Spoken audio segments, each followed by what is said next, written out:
Yo, what's up YouTube? I wanted to show you this because what has happened, and it's not a disaster, the gear connected to the upper drive shaft has effectively, the bolt has untightened itself, you could say loosened, sorry, and the chain therefore isn't having to drive the motor.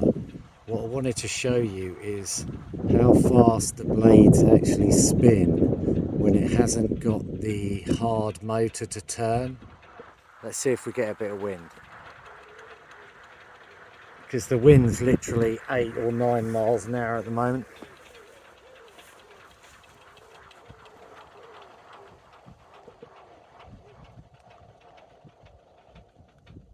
Oh, it doesn't look like we're going to get a nice gust of wind.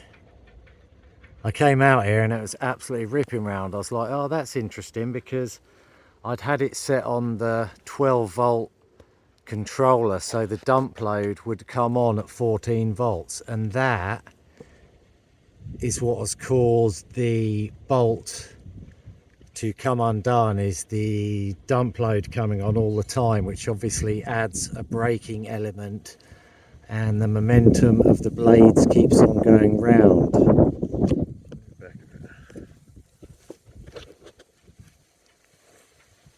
That means obviously the turbine will have to come down.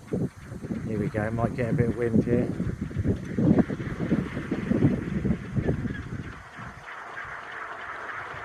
So that's how fast the blade setup will turn in 10 mile an hour winds.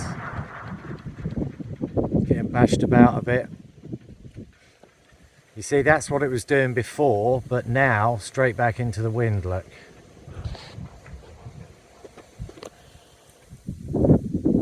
You notice, sorry, let me zoom out a second. You will notice the wobble is still there, and I honestly believe that the main cause of the wobble is the fact that the gin pole, look, is 3 feet above the ground, which cannot help with the overall geometry, etc. And I look forward to very soon, what are you doing, Bidlib, Milford? I look forward very soon to this, mind that Milford's good girl, being there. Good girl, Milford's, good girl, I know, you're lovely, you deserve fame. Here goes again.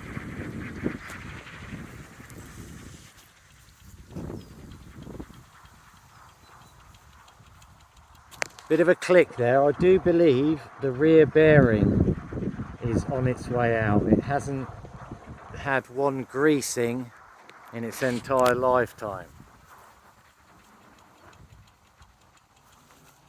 I mean, you can see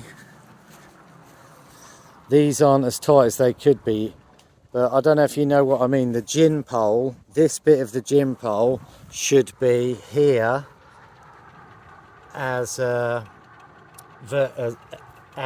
decent a right angle is possible, if that makes sense.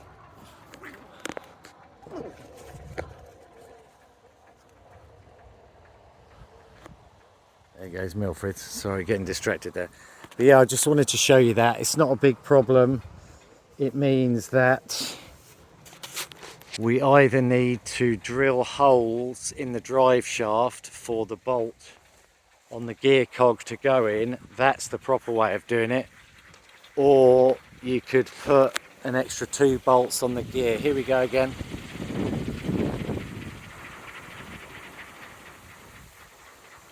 It's really picking up the wind very well, but obviously making no electricity because the motor's not connected.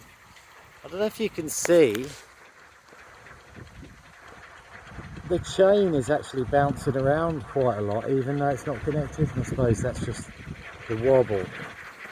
But anyway, improvements will continue to be made, and I shall see you very soon in the next video. Thank you to all the subscribers for bearing with me.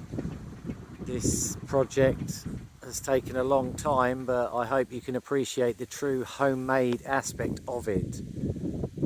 which it's all very well to buy one and stick it up on a tower, but to make your own, that is where the true pleasure lies. So thank you for watching. I'll see you soon.